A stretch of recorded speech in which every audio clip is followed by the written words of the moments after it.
Hello fellow humans, welcome to the second lore reading, where we will go over the first three multiversal crises. We are not going to go into the details of these events, merely introductions coupled with flavor text from the fictional tome called The Book of Teeth. I'll clarify the reasoning for my vagueness at the end of the video. Fair warning, it's gonna get a bit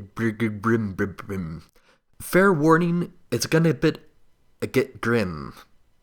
It's gonna get a bit grim, so buckle up. Okay, there we go. That's it. That's the sentence I was looking for. I can English. As stated in the last video, each age ends with a great trial. These events have dire consequences for the multiverse, and the fallout lasts well into their respective ages, or even beyond. That is saying a lot, considering each age lasts a Googled years. The first three crises are best attested in compilations of The Book of Teeth. The legendary book itself is mystically incomprehensible most of the time, and compilation versions rely on those rare instances when the pages mysteriously reveal themselves, or else they rely on prior respected compilations. The accuracy and integrity of these texts is constantly up for debate, but when taken all together, they sketch out a roughly consistent consensus. Say that 5 times fast. The first age ends with the Terror beginning.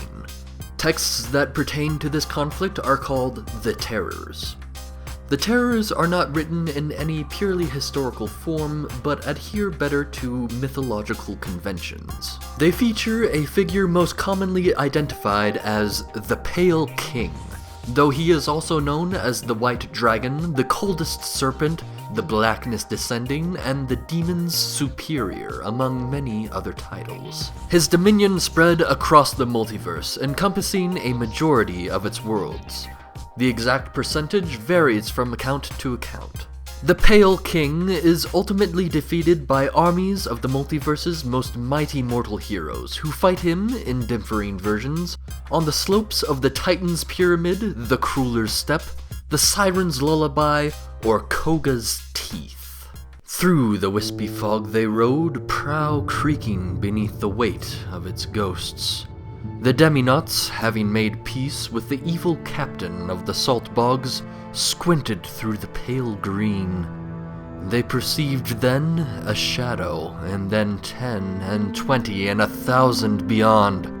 As North's wind peeled back the clammy hands of mist, they cried in alarm, and then in ruthless delight.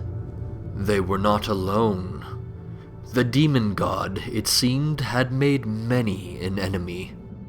What had been a suicidal quest to die spitting in the eye of Crueller became a genuine hunt for his rapacious son. "Take heart, men," called Captain Schraal. "Perhaps mortal blood is not all that shall flow as a waterfall into these lichine waters." And then they beheld the bony armies clinging to the slippery cliffs. Second Terrors, Chapter 260, verses 34 through 36. The Book of Teeth. The second crisis is recorded in the books known as the Beastings.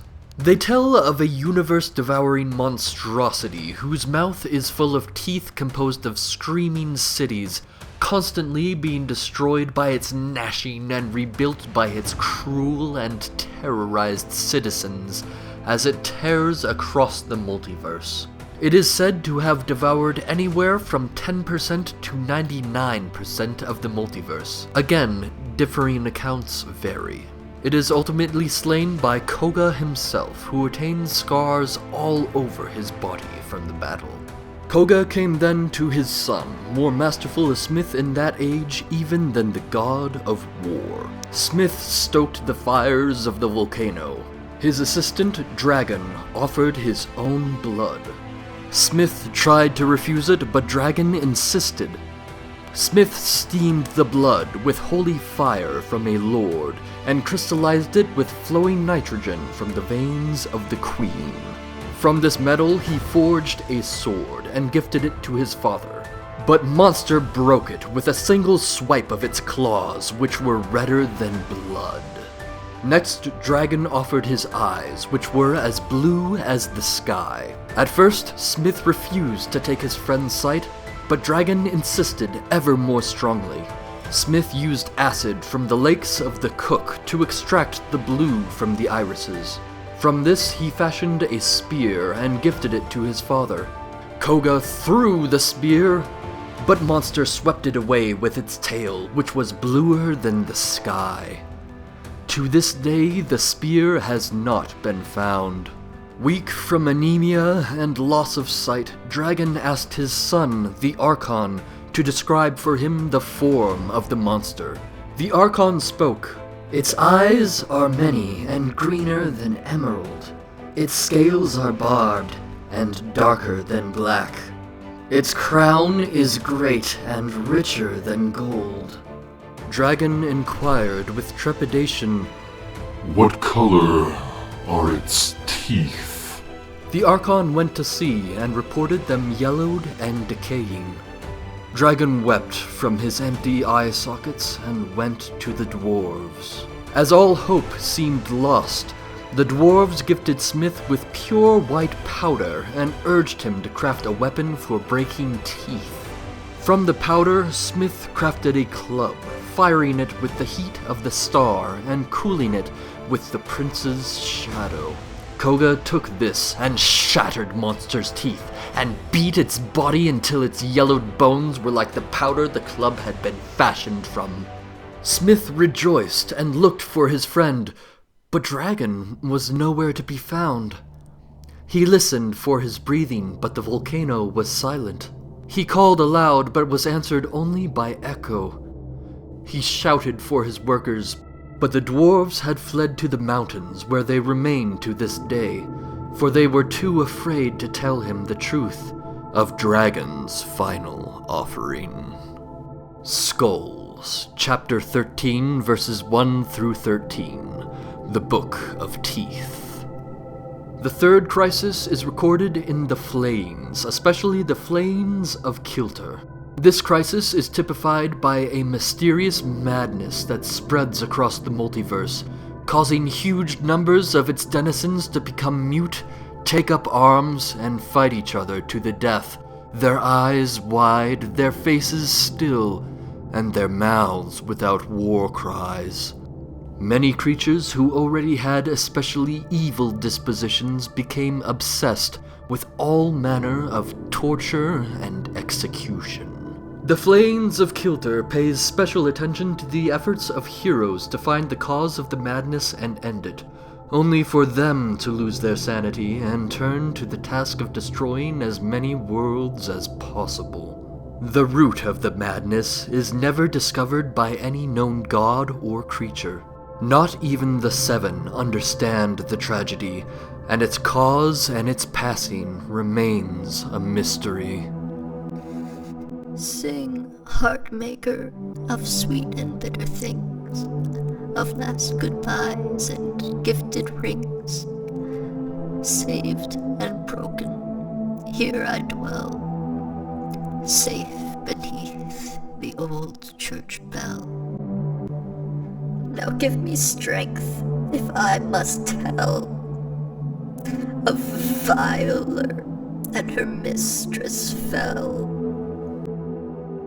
Memoirs and Lillies, Chapter 1, The Book of Verses.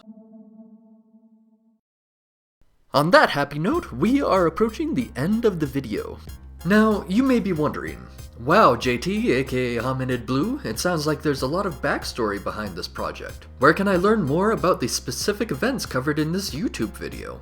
Well, my oddly specific viewer, here's the thing. There isn't much more. Most of my time making Tales of the Multiverse has been focused on making gameplay content, defining and refining rules, drawing from and editing OGL content, making traits and powers and species and monsters and challenge rating parameters, and adding body types for every conceivable substance a living creature could possibly or impossibly be composed of. It's a lot. And it's literally just me, and now some feedback I'm getting from actually playtesting the game as a Dimension Master. Written renditions of these sessions will eventually surface as adventure reports, which I will likely do readings of for the channel. But I digress. The lore that does exist through my Patreon posts amounts to a rough outline, one which I have intentionally refrained from filling because I do not want to be the only one telling the story. Tales of the Multiverse is meant to be a communal effort. Worlds and campaigns, creatures and heroes and villains and histories created not by me, but by you. You do not need to wait for my okay. Create a campaign for finding the lost Spear of Sapphire.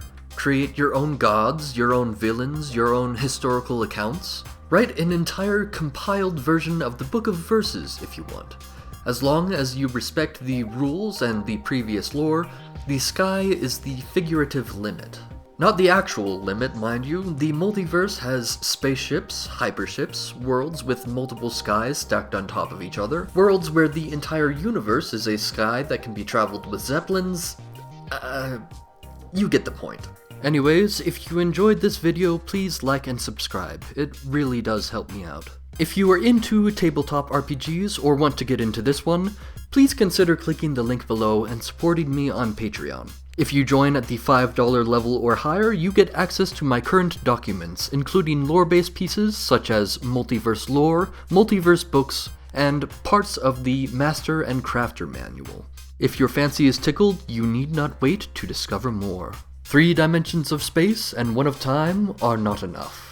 Enter the 5th dimension, the dimension of possibility itself. Enter the multiverse.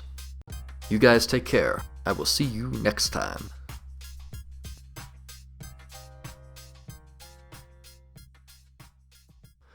As North's wind hand peeled back the clammy... As North's wind peeled back...